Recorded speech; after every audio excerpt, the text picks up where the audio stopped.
ओम श्री गणेशाय नमः। आप सभी को वैशाख चौथ की हार्दिक शुभकामनाएं। हिंदू पंचांग के अनुसार वैशाख मास के कृष्ण पक्ष की चतुर्थी के दिन विकट संकष्ट चतुर्थी का व्रत रखा जाता है। इस दिन भगवान श्री गणेश के एक दंत रूप की पूजा का विधान है। मान्यता है विकट संकष्ट चतुर्थी के दिन भगवान गणेश और चतुर्थी देवी की पूजा अर्चना करने से भक्तों के सभी दुख दूर होते हैं और इस दिन चंद्र देवता की पूजा करने का भी विशेष महत्व है। वैशाख चौथ साल भर में आने वाली सबसे बड़ी चौथ में से एक माना जाता है। इस दिन चौथ माता की पूजा का विधान है और विघ्नहर्ता भगवान गणेश की कृपा से संतान संबंधी सभी समस्या दूर होती है और संतान को सुख प्राप्त होता है।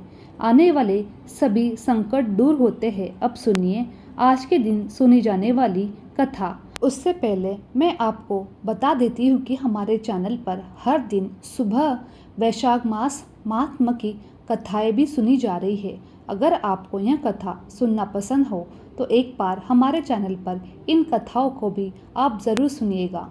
पौराणिक कथा के अनुसार एक बूढ़ी माई को ग्वालियर नाम का एक बेटा था। वह अपने बेटे से बहुत प्यार करती थी और उसके लिए 12 महीने की चौथ के व्रत किया करती थी।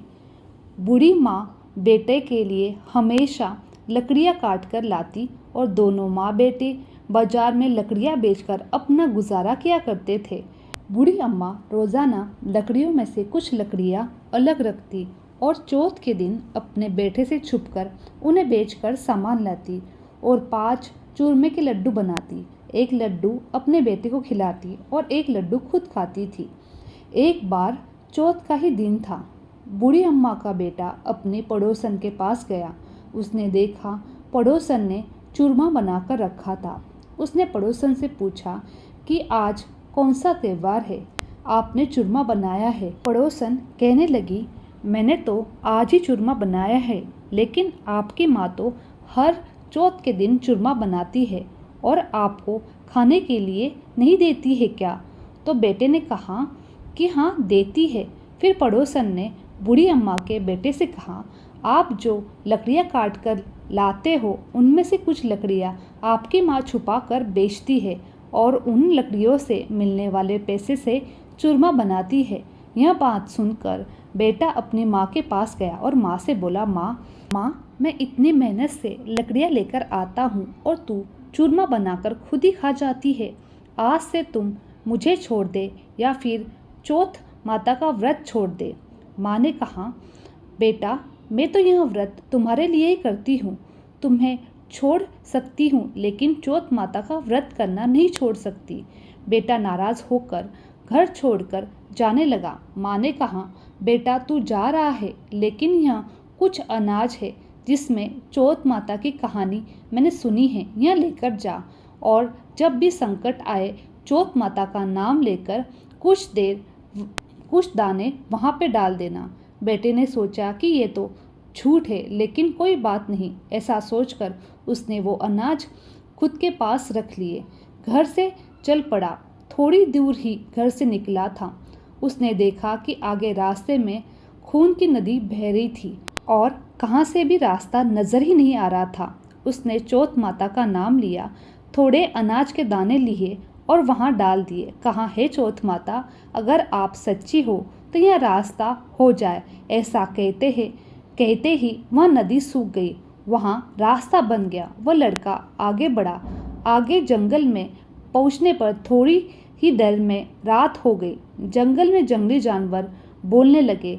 लड़के को बहुत डर लगने लगा। उसने चौथ माता का नाम लेकर फिर से वहाँ पर कुछ अनाज के दाने डाल दिए और कहने लगा, हे चौथ माता, मुझे रास्ता दिखाओ वरना यह जानवर मुझे मार कर खा जाएंगे। ऐसा कहते ही रास्ता मिल गया। चलते चलते एक नगर में पहुंचा। वहाँ का राजा हर महीने एक आदमी की बलि दिया करता था। जब वह एक बूढ़ी अम्मा के घर गया तो उसने देखा बूढ़ी अम्मा पकवान बनाते जा रही थी और रोती जा रही थी। उसने पूछा, ए बूढ़ी अम्मा, क्या कर रही हो? बेटा मैं क्या करूं, मेरा एक ही बेटा है और आज अपने इकलौते बेटे को राजा के पास बलि देने के लिए मुझे भेजना ही पड़ेगा। बलि देने के लिए मुझे ये पकवान भी बनाने पड़ रहे हैं। मैं ये पकवान उसी के लिए बना रही हूँ। लड़के ने कहा, माँ जी आप ये पुड़िया मुझे दे दो, ये पकवान मुझे दे दो। आपके बेटे के बदले राजा के यहाँ बलि देने मैं चला जाऊँगा। बूढ़ी अम्मा ने उसे वो पकवान दे दिए। रात को सोते समय उसने बूढ़ी अम्मा से कहा, जब भी राजा का बुलावा आए तो मुझे बता देना। आधी रात को राजा का बुलावा आया तब बूढ़ी अम्मा ने सोचा कि पराए बेटे को बलि चढ़ाने के लिए कैसे भेजूं। इतने में वह लड़का उठ गया और बूढ़ी अम्मा से बोला, मेरा थैला और मेरी लाठी मुझे दो। बूढ़ी अम्मा ने सोचा, आज तक कोई वापस नहीं आया है, यह भी नहीं आएगा। अब राजा के सिपाही आए और उसे ले गए और आवा में उसकी छिनाई कर दी। तब उस लड़के ने हर बार की तरह संकट देखकर चौथ माता का नाम लेकर कहा, हे चौथ माता, पहले भी 2 संकट आपने टाले हैं, यह संकट भी टाल देना। इतने में आवा पककर तैयार हो गया। 2 दिन बाद उसके आसपास कुछ बच्चे खेल रहे थे। उन्होंने खेलते खेलते आवा में पत्थर मारा तो उसमें से आवाज़ आई। राजा के पास जाकर वह बच्चे बोले कि आवा पक गया है। राजा ने सोचा कि 6 महीने में आवा पकता है, इस बार 2-3 दिन में कैसे पक गया। राजा के आदमी ने वहां जाकर देखा तो वहां पर सोने चांदी के कलश हो गए थे। उनको निकालने लगे तो अंदर से आवाज़ आई, धीरे धीरे निकालो, अंदर मनुष्य है। कोई बोलने लगा कि कोई भूत है। आवा में जाकर देखा तो उसमें अनाज पका हुआ था। राजा के आदमियों ने सारी बात जाकर राजा को बताई। राजा को हैरानी हुई। राजा खुद चलकर देखने आए और पूछा, तुम कौन हो? इस आवा में तुम आखिरकार बैठे कैसे? तो लड़के ने सारी बात राजा को बताई। राजा, मेरी माँ चौथ का व्रत करती है, मैं इसी कारण चौथ माता की कृपा से बच गया। राजा को उस लड़के की बात पर विश्वास नहीं हुआ। उसकी परीक्षा लेने के लिए सोचा। राजा ने उसे कहने लगा, अगर तू सच्चा बोल रहा है तो एक घोड़े पर तू चढ़, दूसरे घोड़े पर मैं चढ़ूंगा। तेरे हाथ पैरों को रस्सी से बांध दिया जाएगा। अगर रस्सी खुलकर मेरे हाथ में बन जाती है, तेरी चौथ माता सच्ची है, यह हम सब मान लेंगे। लड़का और राजा दोनों घोड़े पर बैठे। उसने थोड़े से अनाज के दाने डालकर कहा, हे चौथ माता, आज मेरी लाज रख लेना। इतना नहीं, इतने में ही उसकी रस्सी खुलकर राजा के हाथ में बंध गई। राजा ने सोचा, चौथ माता तो सच्ची है। उन्होंने अपनी राजकुमारी का विवाह उस लड़के के साथ कर दिया। अब वह लड़का वहीं राजमहल में रहने लगा। कुछ दिनों के बाद लड़के ने अपने पत्नी से कहा, हे रानी, आज हमारे गांव की तरफ बिजली चमक रही है। रानी ने पूछा, क्या आपका भी गांव है? वह कहने लगा, हाँ मेरा भी गांव है, मेरी एक माँ भी है। अब हम अपने देश को चलेंगे। राजा ने तब उन्हें बहुत सा धन देकर विदा कर दिया। दूसरी तरफ बूढ़ी अम्मा से लकड़ी तो अब कटती नहीं थी, इसलिए वह गोबर चुनकर उसे सुखाकर बेचकर अपना गुजारा करती थी। पड़ोसन ने बूढ़ी अम्मा के बेटे बहू को आकर देखकर झटपटाकर बूढ़ी अम्मा से कहा, हे बूढ़ी अम्मा, तुम्हारा तो बेटा बहू लेकर आया है, साथ ही धन भी लाया है। बूढ़ी अम्मा कहने लगी, मेरी किस्मत में तो बेटा कहाँ था, एक ही बेटा था जो तूने लगा सिखाकर बाहर भेज दिया। बूढ़ी अम्मा का मन नहीं मांगा। आखिरकार ऊपर चढ़कर देखा तो सच में उसका बेटा और बहू आ रहे थे। बेटे बहू को आने के बाद बूढ़ी अम्मा ने आशीर्वाद दिया। तब वह कहने लगा कि हम चौथ माता की कृपा से ही बचकर पाए हैं। तब सारी नगरी में ढोल बजाकर मुनादी करवा दी गई कि बेटे की माँ और उसकी पत्नी हर कोई चौथ का व्रत करे। 13 नहीं तो 4, 4 नहीं तो 2 ही करे। बोलो चौथ माता की जय। चौथ माता की कहानी सुनते वक्त अपने हाथ में गेहूं या किसी अनाज के 11 या 21 दाने रखकर कथा सुननी चाहिए।